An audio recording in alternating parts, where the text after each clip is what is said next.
Hey, everybody, and welcome to the HERstory Collaborative. My name is Jen Buck, and I'm your host here in the collab. I am a professional speaker, executive strategist, author of 5 books, and a nonprofit founder. My speaking and training business is focused on advocating, activating, and amplifying high-performing women. And that's what the HERstory Collaborative podcast is all about. Trailblazing women who are changing their corner of the world. Now, my next guest is Taylor Carr. I adore her. She is someone that has really impressed me as I have interacted with her, and I think you're going to love her. She's a clinical hypnotherapist and an abundance coach. After healing herself from an incurable pain disease in her early 20s, she dove into the world of natural healing and discovered the law of attraction, energy, mindfulness, sensual healing, and the power of the subconscious mind. She now helps women around the world infuse their work with the feminine and create the success, confidence, and love like a woman. So this is such a great pleasure for me. Welcome to the collab. I'm so happy you're here, Taylor.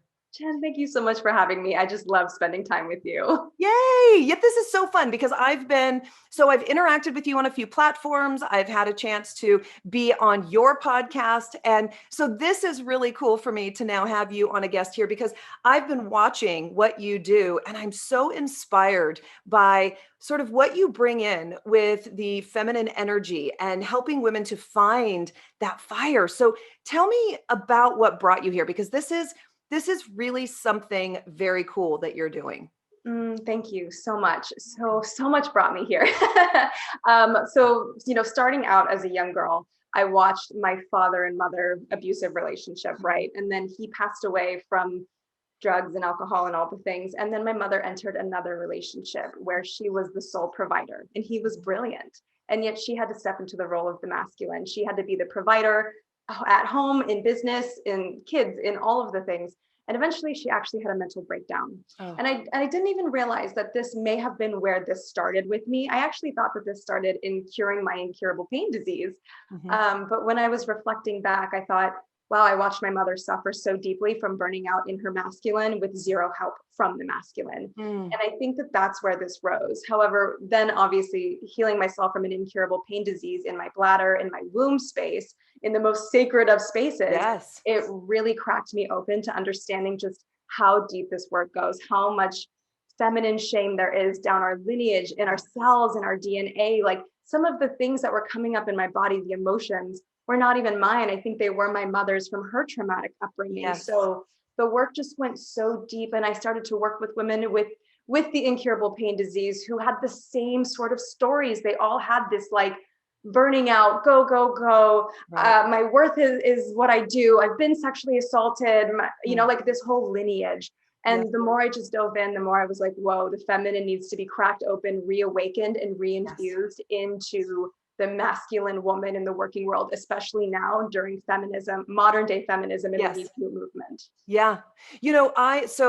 I every day have a prayer that I say a couple of times a day, and it's all about ancestral healing. And I should share it with you. It's all about recognizing that the pain of my ancestors, until it's resolved, until it is forgiven, until that pattern is broken, we tend to fall into the same patterns. And for some people, this feels very woo-woo, and they think it's interesting that someone who's like really comfortable in my masculine space of being on the go, competing, of pushing, sort of social, I don't know, rules about who belongs in what spaces, that kind of thing.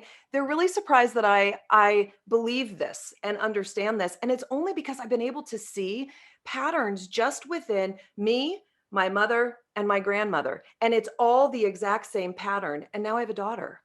And so I need to start thinking about what I'm allowing and what actively is being healed. And so I love that you're talking about that lineage and how it impacts who we become as women. And I just don't think people really understand that,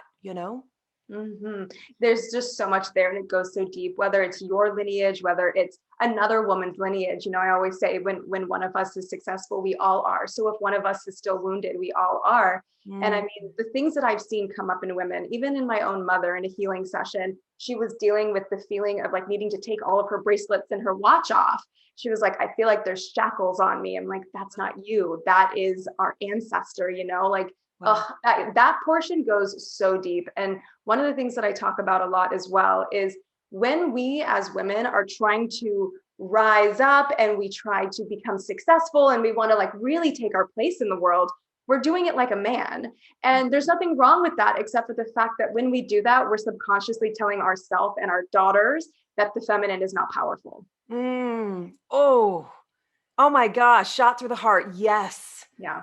Absolutely. And I'm one of those women too that believes that, when we create space for more of us, we end up creating success for all of us. So I absolutely subscribe to that. And for years when I was growing up, I started working in business at a startup for 10 years, very early on. I was still going to college. I was literally 18 when I got the job.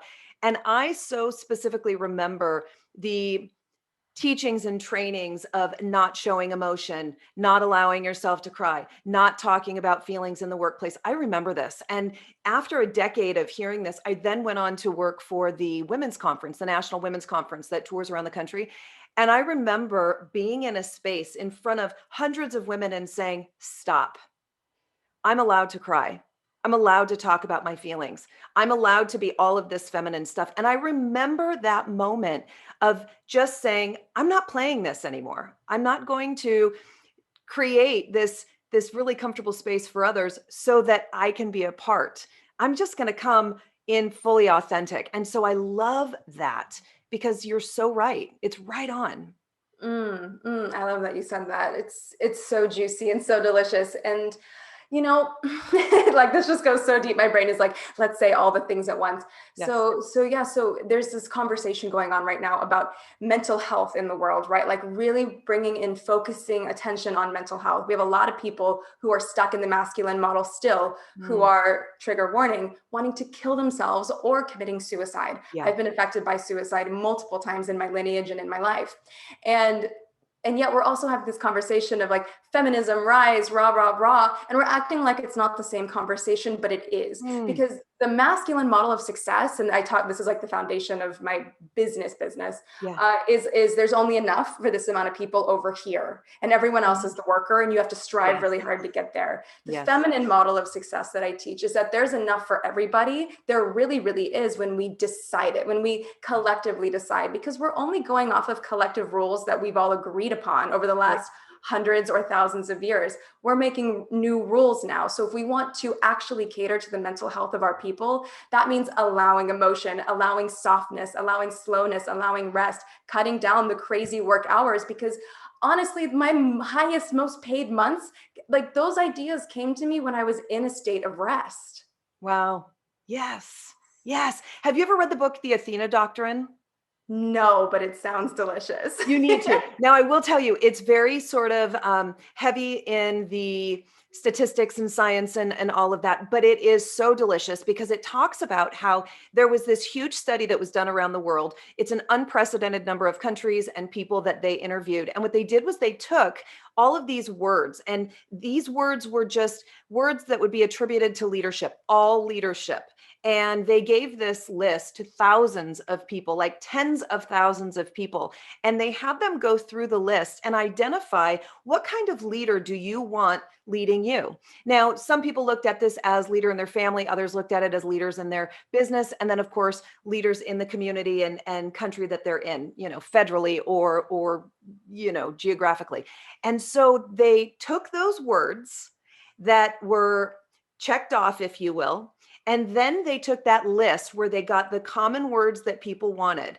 And there were, I don't know, several hundred, but still, then what they did was they gave that pared down list to people, another huge subset of tens of thousands. And they said, mark what words you think are considered feminine or masculine.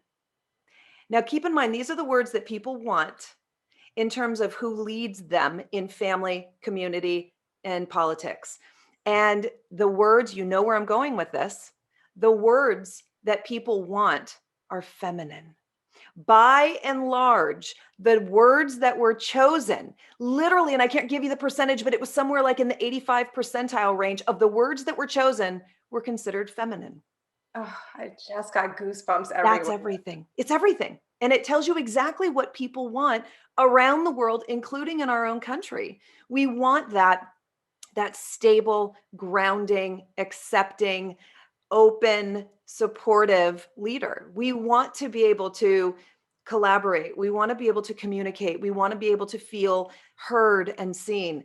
And the science is there. The information is there. And what you're doing is so on time with what's been found in this study. I can't say enough about it.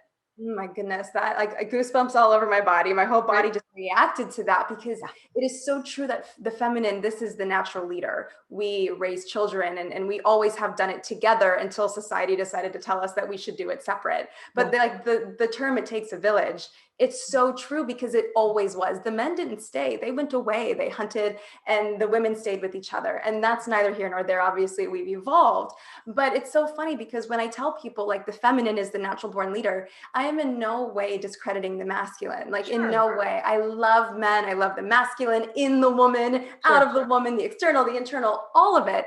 Yeah. But the masculine is for strength and sturdiness, the rock, right? And Yeah. the feminine is for leadership and creativity and muse. Like we inspire the world. Yeah. So, women have not been safe to be in our muse for a long time. There's a lot of reasons for that. We have had no reason to be safe in our beauty. Yes. Absolutely none. That's right. But now we're making new decisions. Now we're creating new rules and new roles. And God bless, universe bless, God is bless, Yeah. whatever it is, bless the men who are coming with us. Absolutely. And that's exactly what we need right now. And I really think we're seeing a new generation of allies. It's very different, when we look at, and I really think it's more millennial than it is, for instance, more Generation X. I think that so, and I do a lot of work with generations. And so we definitely saw that masculine, I guess, framework within the veterans and baby boomers. We are still seeing some of it in the Generation X, but all of a sudden things are breaking open with the millennials and of course Gen Zs, where gender and expression and identity and the way we show up and the roles that we sit in are being completely eradicated. Nothing says one person has to do one thing or fulfill one role and the other has to fulfill another. And I love that because that's really what is going to create the equality that's needed. Because right now we don't have equality and we don't have equity. We still know that we don't have equity.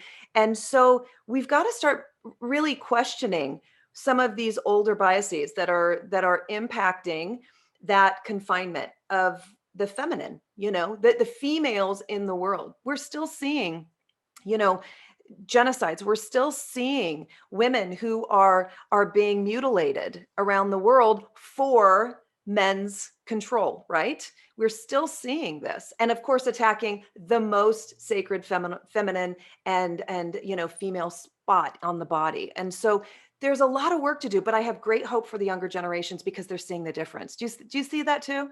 Absolutely. And I even think that like Gen Zers are different than millennials in the way that they're tapped into a different consciousness around gender that millennials are only kind of. Like it is my deep belief just in my research that over the next couple thousand years, gender will dissolve in the human species Wow. like totally. And we will completely identify with energy, feminine, masculine. I do believe that. Personally, for millennials, myself included, I like being a woman because like it is a blessing. I have a body, I have breasts, I can create life, I'm beautiful, I'm all these Yeah. things.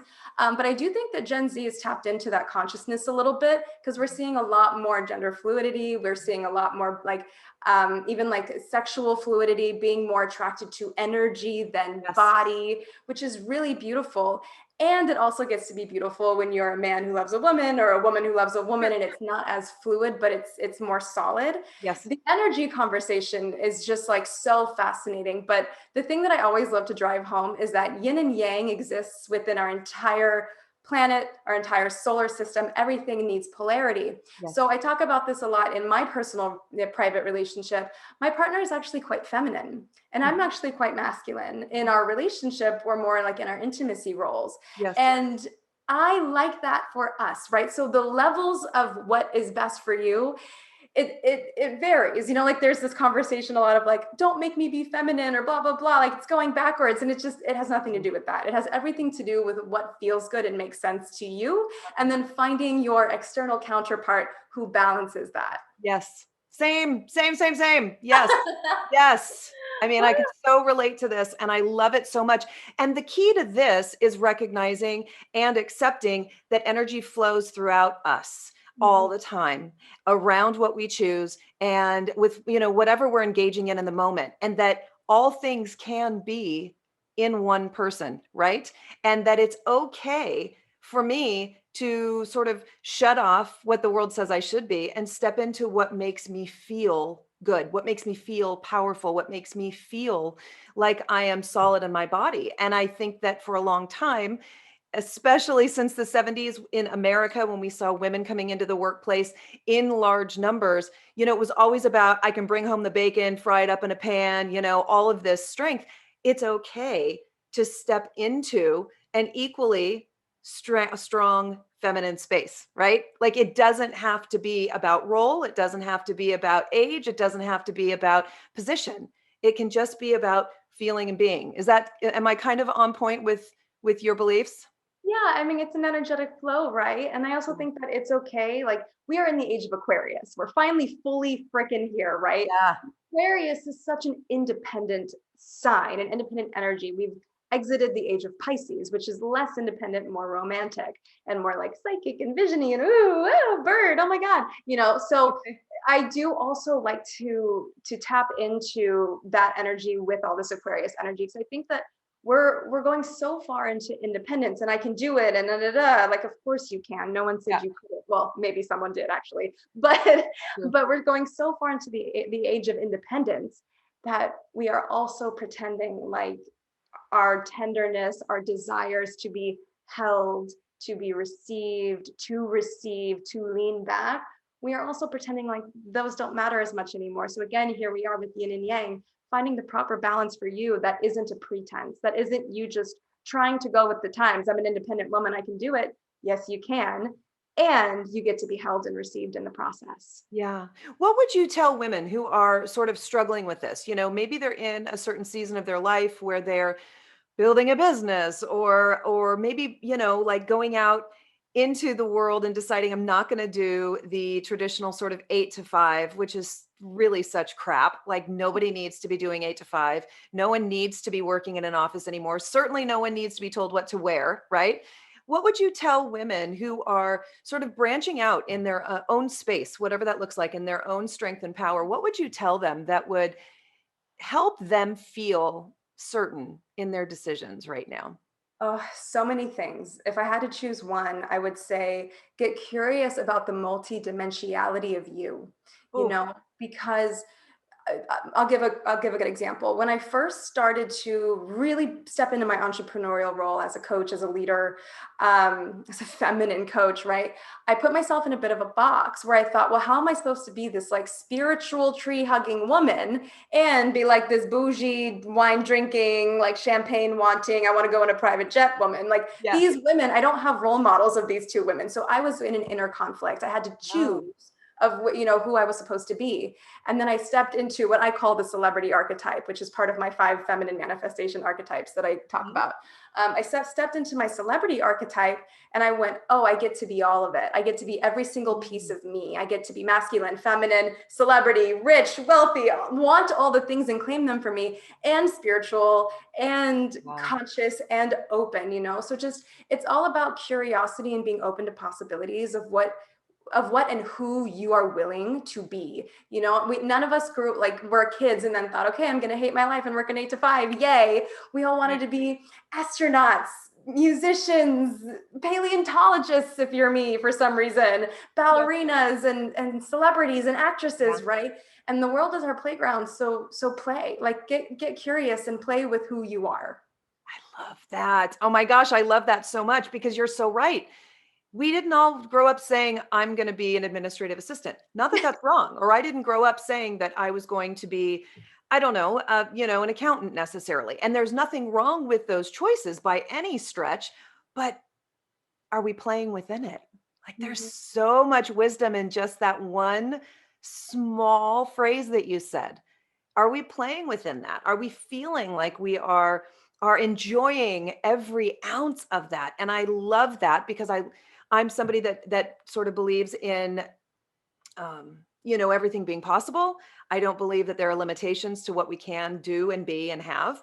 And so I love that. It's You just know, wisdom. we know that the only limitations are the ones we place on ourselves, but it actually goes deeper than that. And there's like this whole neuroscience behind it. But basically, the only reality we have is the one that we've created. And because we're in a loop, we don't know how to create a different one. All Yeah. you have to do is step outside of your loop Yeah. and look at somebody else's life and go, I could have a little bit more play. I could have a little bit more lunches at this crazy restaurant that I want to go to. I could have a little bit more stopping and smelling the flowers. That alone, if that's not your habit, will help break you into a whole new reality. Yeah. And in psychology, we call that pattern interruption. Just interrupt the pattern. You're stuck in the loop because the pattern has become home, right? It's become what you know. It's what you know how to work with. It's a part of your skill set. But when you break a pattern, all of a sudden you've stepped out of the loop. And I Yes. love that. So I think you have so much wisdom and I just adore you. And I literally could sit here and keep talking. And I mean this because you are just igniting so much in me. So we need to do this again. And when I'm in LA, I'm definitely coming to have a drink with you. And we are going to just talk and talk and talk if you're cool with I that. want to. I just love what you're saying. So I want to throw some questions at you and whatever comes to you in the moment, just, throw out your answer. These are round questions. So you don't need to necessarily explain where it comes from or how it resonates, but just, I want to throw them at you and see what we find. Cool. Yes. All right. So first question. I love this one. If you had an hour to spend on a park bench with your favorite woman in history, who would that be for you? Either Isadora Duncan or Anais Nin. What? Okay. Yes. You have to explain that. Okay, I'll do it quickly because I want Okay. to see the speed round. Yeah. Isadora Duncan was the dancer, contemporary dancer, Okay. who just had such incredible philosophies. Her most famous quote is, "You were wild once, don't let them tame you." And Oh, I think that was the first quote I ever heard that ignited something new in me, that said you don't have to be small or perfect or on yes. anything, just be all of it. And then Anais Nin, because I just got like goosebumps in my head. Anais Nin, because she broke any idea of how a female writer should be. She wrote about sex. She wrote about pleasure for the feminine in a time where that wasn't even a thing. It's so revolutionary in so many ways and poetic. So those Wow. are the two. Love, love, love, love. Okay. So I know that you and I have this desire to be able to do our work from exotic, wonderful, fabulous locations online, virtually, like we're doing right now. So, where is your favorite place that you've ever been to in the world?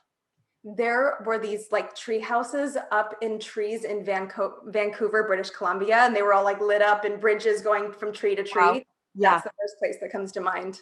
Love, love, love. I just got done watching The Most Amazing Adventures on Netflix and or World's Most Amazing Adventures or Vacations or something like that. Anyway, one segment of it is all about adventure and I am so in. I want tree houses, I want caves, I want all the things. So love, love, love.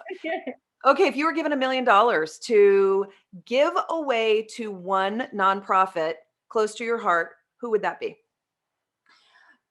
So there are multiple sex trafficking organizations that really ignite my heart. Anything around like rehabilitating sex trafficking victims. There's a couple, they're not coming to name right now, but there's a specific one that works with children. I think that would be where I'd put the money. Awesome. Love it. I love it. What's your favorite book or podcast?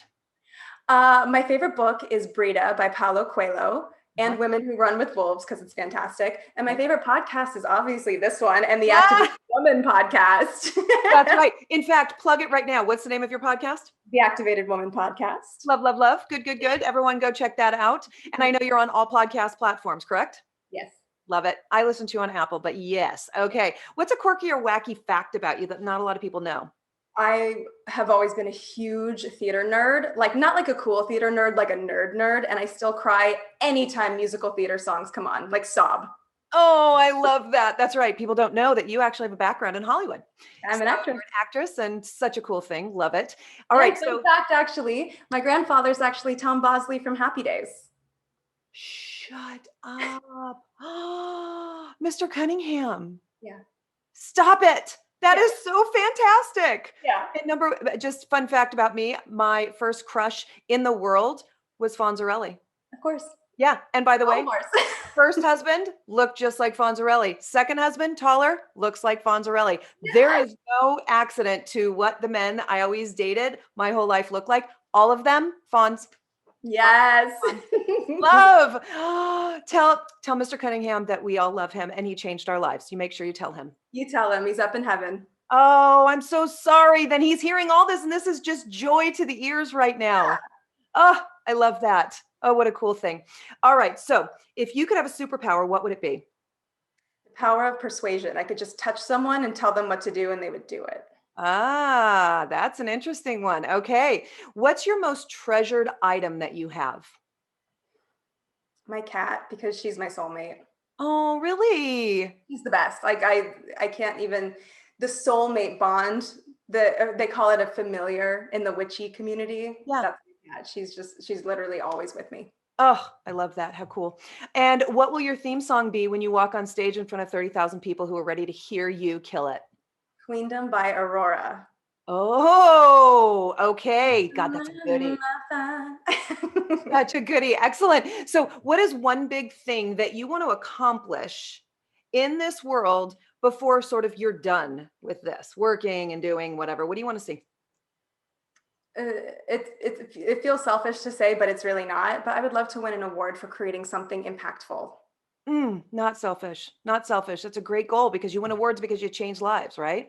It's a co-creation, a multi-beneficial dream. Yeah. Oh, I love it. What's the best word to describe you? Word. Playful, sensual, playful, sensual. Both. Okay. Yeah, totally. And I would agree. This is fun. So, and I want you to finish the sentence. When I'm really, really old, I hope to see.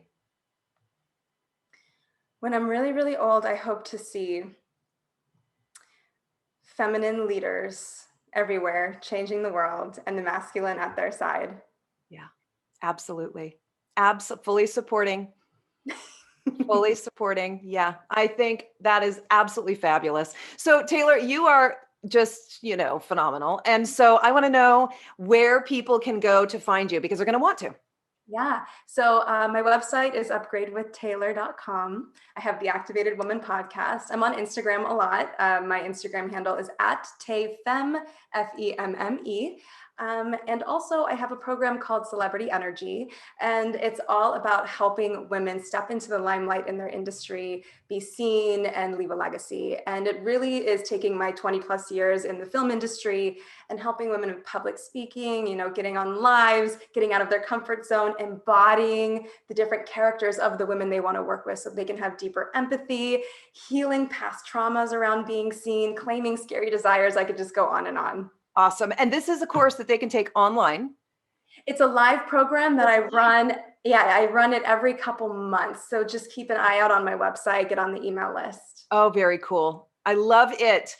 And I adore you. And I absolutely am serious about when I get to LA because, I'm just here in Arizona. So we're there often. I mean, COVID has changed things, but I'm coming. I'm coming, sister. And when I do, we are drinking. Good? Good. We have a lot of work to do together, I think. So we totally do. So everybody reach out to Taylor. She is just absolutely awesome. And I appreciate all of you for tuning in. I also want to give a big shout out to our sponsor, 100 Angels. They are helping communities who have been financially decimated with food, clothing, water, oh gosh, medical care. I mean, you name it. They're doing incredible things. 100angels.org. They are always looking for support and people to lend a hand. So go check them out. Taylor, we're going to keep doing this at some point, but thank you for being here. I adore you, my friend. Thank you so much for having me. All right, everybody. We'll see you next time. Bye-bye.